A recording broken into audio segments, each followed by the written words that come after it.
Okay. And this all should be one, I just say, and the family to be in a Kintampo Waterfalls and mountains, so and I'm new this and Komotia way. Now, it's one of my journeys across the length and breadth of this country.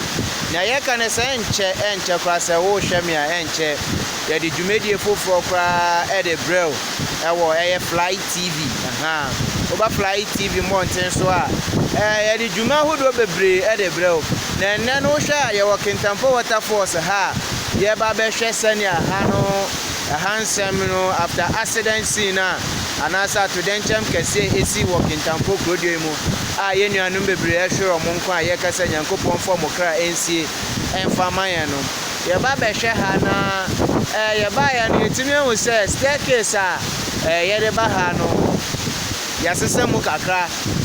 Yasisa staircase, Yayafo proper, and nature say, well, emergency situations, and answer to Denchama, and answer Quenshebi Eba, Nipa Ebetimia Faquine, now on with me at the Afro Aqua Esro, and answer Omodia Pe or Monqua, and into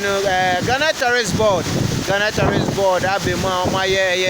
staircase for cry, I walk in Tampo Waterfalls, and just Ambre, what would him had than over her, which you say, staircase, there were honey in our park for Yeminu, and I said, Quite a fast for the bar, and I had the piano park for Yeminu. And who and I sent she said, Papa, so a good one, almost says, a canopy walk,